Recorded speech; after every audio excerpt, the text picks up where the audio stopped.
तो वासिक डेरे के अंदर तो सच्चाई है ना, दुनिया में कहीं भी कोई मिसाल नहीं मिल सकती। यहाँ के हर धर्म के लोग, हर जाति के लोग मिलजुल के खाना एक साथ खाते हैं और एक मालिक की बंदगी करते हैं। मैंने ये सबसे बड़ी चीज भवाया इसके अंदर, और तभी से मैं डेरा सच्चे सौदे का मैं मुरीद हो गया। नमस्कार दोस्तों, द फैक्ट टाइम में आपका स्वागत है। हमारे साथ कृष्ण नंदीनसा जी हैं जो काफी लंबे समय से डेरा सच्चा सौदा में जा रहे हैं। जानते हैं इनसे कि इनका क्या कहना है, क्या है असली सच डेरा सच्चा सौदा। वैसे डॉक्टर गुरमीत राम रेम सिंह जिंसा का कृष्ण नंदीनसा जी, द फैक्ट टाइम में आपका स्वागत है। सर, कितने सालों से डेरा सच्चा सौदा के साथ? मेरे को डेरे से जुड़े हुए करीब 22 साल हो गए। कैसा माहौल लगता है सर आश्रम का? देखो जी, मैं तो ऐसे गुरु जी को पहले मैं कभी मानता ही नहीं था, ना किसी गुरु को जानता था। मैं डेरे में किसी के द्वारा किसी सेवादार के साथ में डेरे में गया, और वो भी बरनावा में पहली बार गया था। बरनावा में डेरा सच्चा सौदा में तब एंट्री किया तो हमने वहाँ का माहौल ही देखा तो बिल्कुल मतलब दुनियादारी से हट के था। वहाँ पे हर सेवादारों को मैंने देखा, इतना नम्रता, मतलब ऐसी नम्रता और ऐसा व्यवहार तो मैं दुनिया में कहीं देखने को नहीं मिला। और उस गुरु जी के सत्संग सुने, गुरु जी के सत्संग सुनने से पहले तो मैं एक राक्षस आपको बताऊं, ये सच्चाई है कि हमारी ज़िंदगी का अहम चीज़ है कि मैं दारू, मांस, मछली, अंडे और दुनिया के हर बुरे काम करता था।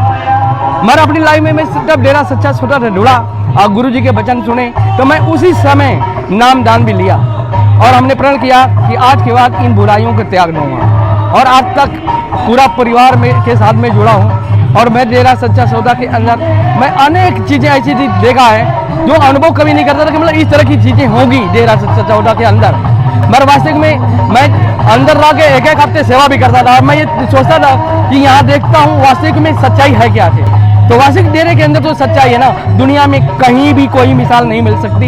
यहाँ के हर धर्म के लोग, हर जाति के लोग मिलजुल के खाना एक साथ खाते हैं और एक मालिक की बंदगी करते हैं। मैंने ये सबसे बड़ी चीज भवाया इसके अंदर, और तभी से मैं डेरा सच्चे सौदे का मैं मुरीद हो गया। सर, कोई आपसे पैसा दान चढ़ावा लिया गया? कभी भी नहीं। मैं तो सेवा भी करता रहा, और हमेशा क्या नाम है कि महीने में क्या नाम है हर 2 महीने 3 महीने के बाद जो है हफ्ता दिन सेवा करने के लिए, ऐसा कभी भी नहीं हुआ कि कोई दान दक्षिणा चढ़ावा वाली कोई सिस्टम है। मैंने काफ़ी कोशिश भी किया कई बार कि भाई कुछ दान दक्षिणा कहीं पे कोई कुछ लिया जाता हो, कोई पेटी हो तो आप बताओ कम से कम 1000-500 रुपये चढ़ा दें भी दें। इतना दिन हम फ्री खाते हैं पीते हैं तो कुछ न कुछ योगदान करके जाएं। बाकी वहाँ पे मैं सेवादारों से पूछा तो उन्होंने बोला भाई साहब, यहाँ गुरु जी के वचन आपने सुना हुआ है कि गुरु जी कहते हैं कि आपके अड़ोस पड़ोस में गरीब हैं, उन पर खर्च कीजिए। यहाँ देने की क्या जरूरत है, यहाँ तो मालिक सब कुछ परिपूर्ण करता है, और आपके लिए सभी के जितने भी साथ संगात आते हैं खा पी के जाते हैं। तो हम लोग अपने यहाँ भी गरीबों के लिए शादी, लड़कियों की शादी कराते हैं, जरूरतमंद को ब्लड की जरूरत है ब्लड भी क्या नाम देने के लिए चले जाते हैं। वही गुरु जी की प्रेरणा से सब कुछ संभव है। लेकिन सर, मीडिया में तो बिल्कुल उल्टा दिखाया जाता है। हाँ, मीडिया में मैंने देखा कि गुरु जी के प्रति कितनी मतलब जबरदस्त मतलब उनके गलत बयानबाजी की गई है। वास्तविक में मैं देख के बड़ा हैरान था, यार इतने लोग जो बुराइयां करते हैं उनके खिलाफ तो मीडिया वाले कुछ भी बोलते नहीं, और जो मानो तो भलाई के लिए हर रग रग में उनके मतलब हर सेवादारों के अंदर जो जुनून पैदा किया हुआ है वो काबिले तारीफ है।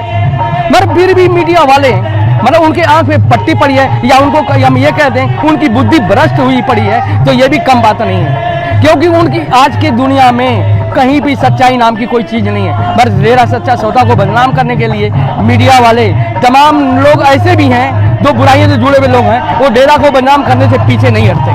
अब गुरु जी के लिए तो मैं इतना तक कह दूंगा कि यदि गुरु जी के ऊपर यदि कोई भी माई का लाल पूरे हिंदुस्तान के पूरे विश्व में से कहता हूँ, कोई भी माई का लाल यदि 1% भी सच वो गलत साबित कर दे, मैं अपनी गर्दन कटाने के लिए तैयार हूँ।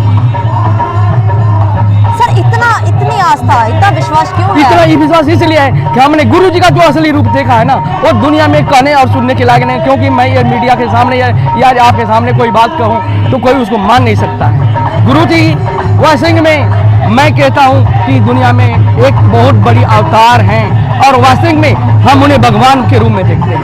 सर, कोई आपको पैसा तो नहीं दिया गया जहाँ कोई दबाव आप पे डाला हो, बोला हो? मैडम जी, ऐसा क्या है, ऐसा कुछ भी नहीं है। हम लोग अपना बिजनेस करते हैं, अपनी मेहनत की कमाई खाते हैं, और हम लोग गुरु जी की प्रेरणा के अनुसार दूसरों पे 2 पैसा खर्च करने की हिम्मत भी रखते हैं। अब गुरु जी का यही प्रेरणा काफ़ी है हमारे लिए तो भगवान है, और उसके लिए तो मैं अपनी ज़िंदगी में मैं कहता हूँ उनके प्रति तो गलत कोई बोल रहा है ना, उन्हें भी बता दे मालिक उन्हें सद्बुद्धि दे। मेरे आंखों में आंसू हो जाते हैं। मैं सुनता हूँ कि हमारे गुरु जी के खिलाफ कितने प्रकार की मतलब बातें की जाती है, कहने सुनने से परे है। मैं बहुत मतलब क्या बताऊँ, मेरे आंखों में आंसू आ जाते हैं और कुछ नहीं कह पाता हूँ, क्योंकि मेरा गला ही भर जाता है। क्या कहूँगा इस संसार के लोगों को कि जो बुराई करते हैं उनकी जो वाहवाही करते हैं, जो अच्छा ही कर रहा है उसके खिलाफ इतनी मतलब मनगढ़ंत बातें बना दी जाती है जिसकी कोई कल्पना नहीं। सर, जो ऐसे आरोप उनके ऊपर लगाए गए हैं, ये बिल्कुल सरासर झूठ है, बिल्कुल। मैं इसी के लिए तो कह रहा हूँ कि कोई माई का लाल आ जाए और कह दे कि मैं ये सच साबित करा दूंगा, तो मैं कहता हूँ मैं पूरे परिवार के साथ अपनी पूरी गर्दन कटवाने के लिए तैयार हूँ। 1% कोई सच्चाई साबित कर दे तो मैं पूरे परिवार के साथ गर्दन कटवाने के लिए तैयार हूँ। मगर सरकार के कान पे यूं तक नहीं रेंगती कि ये सच्चाई को वो बचा सके। वो सच्चाई को सरकार भी जानने की कोशिश नहीं कर रही है। हमारे हिंदुस्तान की सरकार भी निकम्मी है, मैं ये कहूँगा, क्योंकि सच्चाई को समझने की कोशिश नहीं करती सरकार। क्या अपील करना चाहोगे आप समाज के लोगों को जिन्होंने टीवी के द्वारा गुरुजी को? मैंने तो सभी दुनिया के लोगों को, अपने समाज के लोगों को यही कहूँगा कि आप लोग बुराइयों पे ध्यान न देते हुए, किसी की बातों को न सुनते हुए आप डेरा सच्चा सौदा से जुड़े रहो और गुरु की वचनों को पालन करो और सच्चाई के रास्ते पे चलो और दुनिया की भलाई करते रहो। बस मैं यही कहना चाहता हूँ कि गुरु जी तब तक नहीं आते तब तक सेवा सुमिरन परमार्थ हम करते रहें और बाकी जम करके सेवा करते रहें और मानवता भलाई करते रहें। जरूरत है सर संत जी के समाज को? हाँ जी, जरूरत है समाज को, बिल्कुल जरूरत है। क्यों जरूरत क्योंकि है? इसलिए जरूरत है जुड़ने की कि सच्चाई के रास्ते पे ये डेरा चलाने वाला है, जो डेरा सच्चा सौदा चलाने वाला है। और कोई भी ऐसी कोई संस्थाएं नहीं है कि डेरा क्या मैं सच्चाई के रास्ते पे चला सके और मानवता भलाई के लिए वो क्या नाम काम कर सके। क्या अपील करोगे सरकार से? हाँ जी, सरकार से क्या अपील करोगे? सरकार से अपील यही कहूँगा, मैं हाथ जोड़ के सरकार से प्रार्थना करता हूँ कि सरकार सच्चाई को समझने की कोशिश करे और जो सच्चाई है दूध का दूध पानी का पानी विचार करे उस पर। बहुत बहुत धन्यवाद। जनता लगातार सामने आकर चीख चीख कर रो रो के बता रही है कि सच क्या है, आखिर क्यों आज भी करोड़ों लोग संत जी के साथ हैं। ये सवाल जो लगातार जनता सामने रख रही है, सरकार से इंसाफ मांगने की कोशिश कर रही है कि झूठा बदनाम किया गया। संत जी डेरा सच्चा सौदा एक ऐसी संस्था है जहां सारे धर्मों का सम्मान किया जाता है, सब जातों को, सब इंसानों को जहां पर सम्मान मिलता है। आखिर क्यों ऐसी संस्था को झूठा बदनाम किया गया? जनता सवाल कर रही है, आखिर सच क्या है? आप लोग भी सोचिए और अपनी राय कमेंट बॉक्स में डालते रहिए। देखते रहिए द फैक्ट आई और सच का साथ दीजिए। चैनल को सब्सक्राइब कीजिए। बहुत बहुत धन्यवाद।